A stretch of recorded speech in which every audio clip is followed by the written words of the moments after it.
بسم اللہ الرحمن الرحیم الحمد للہ رب العالمین والصلاة والسلام علی سیدنا و مولانا ابی القاسم محمد اللہم صل علی محمد وآل محمد وآلہ الطیبین الطاہرین المعصومین المظلومین المنتجبین الاخیار ولعنۃ اللہ علی اعدائہم الاشرار اما بعد فقال اللہ تبارک وتعالی فی کتابہ المبین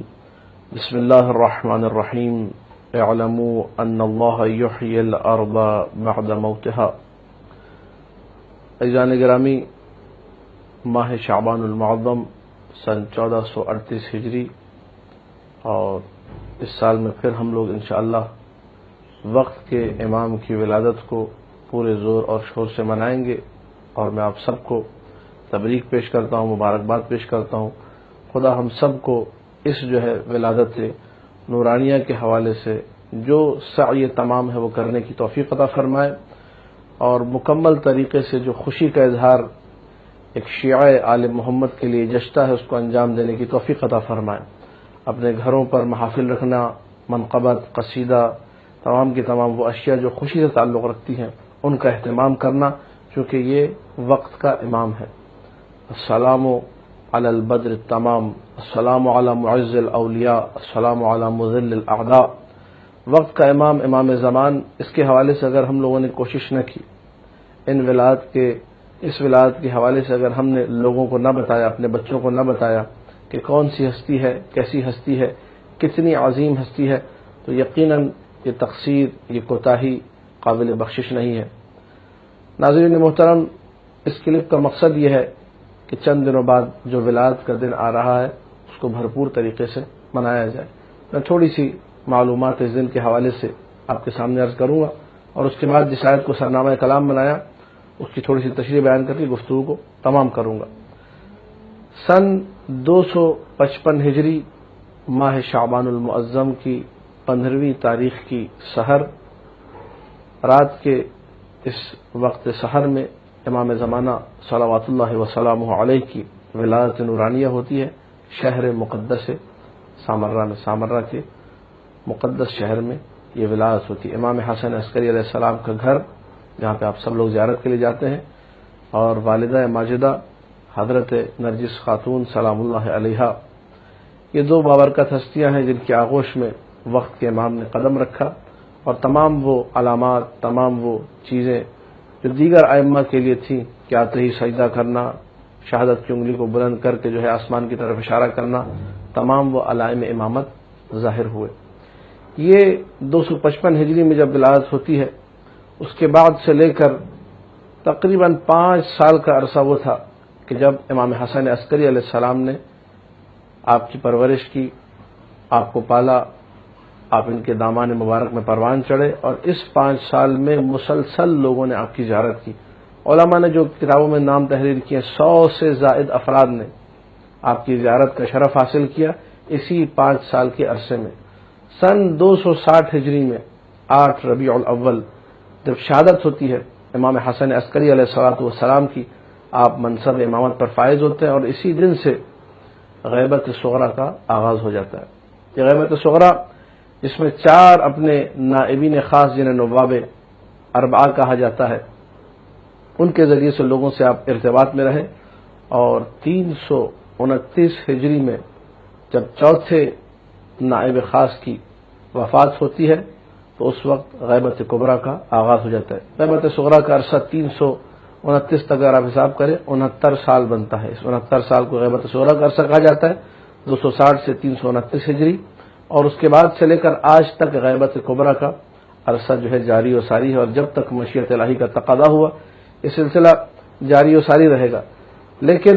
شیعیان حیدر کرار اس غیبت کبریٰ کے زمانے میں جہاں بہت ساری ذمہ داریوں کو نبھا رہے ہیں اور نبھانا چاہیے وقت کے امام کے حوالے سے، ان ذمہ داریوں میں سے ایک ذمہ داری یہ ہے کہ میں اور آپ آئیں اور 15 شعبان المعظم کو بڑے پرزور پرشور طریقے سے منائیں، جتنا ہو سکتا ہے۔ سال بھر کی جمع پونجی میں اگر خرچ کرنی پڑے تو اس دن کے لیے خرچ کریں۔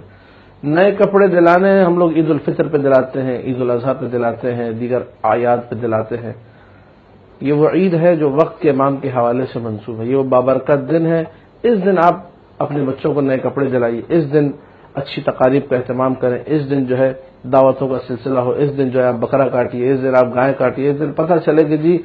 کسی وقت کے امام کی ولادت ہوئی ہے۔ وہ لوگ جو اس ولادت کے منکر ہیں، جو لوگ کہتے ہیں ولادت نہیں ہوئی، بعض لوگ یہ سمجھتے ہیں کہ شاید شیعہ لوگوں کے ساتھ یہ بات خاص ہے، اہل تشیع کے ساتھ، کہ وہی اس بات کے قائل ہیں کہ امام کی ولادت ہوئی ہے، جبکہ ایسا نہیں ہے۔ کتاب کشف الاستار میں مرزا حسین نوری طبرسی نے 40 کے قریب علماء اہل سنت کا تذکرہ کیا، جو سب کے سب قائل تھے کہ امام زمانہ کی ولادت ہوئی ہے۔ پھر اس کے بعد محمد رضا طبرسی نے اپنی کتاب الشیعہ والرجعہ کی پہلی جلد میں 22 کے قریب مزید افراد کا ذکر کیا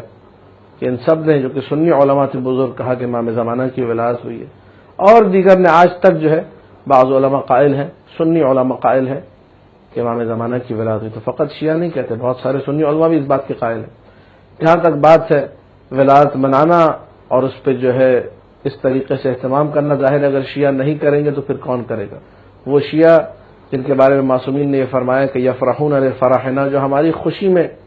خوش ہوتے ہیں، تو یہ سب سے بڑی آل محمد کی خوشی ہے، اور امام حسن عسکری کے گھرانے کی جو خوشی ہے، جو ساری کائنات کے لیے خوشی ہے، اس خوشی کو اگر میں اور آپ نہ منائیں گے تو کون منائے گا؟ لہذا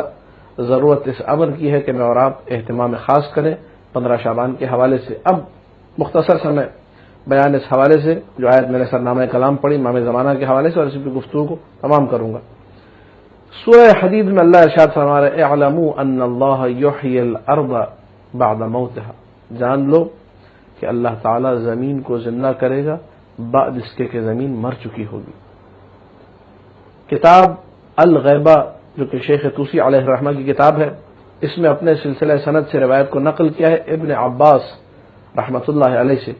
کہ ابن عباس فرماتے ہیں اس آیت میں جہاں پہ اللہ یہ کہہ رہے اعلموا ان اللہ یحیی الارض بعد موتها،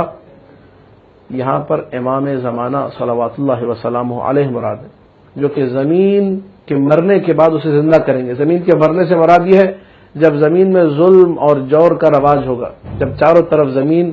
ظلم سے بھر چکی ہوگی، تو وقت کا امام آ کر دوبارہ اسے عدل و انصاف سے زندگی عطا کرے گا۔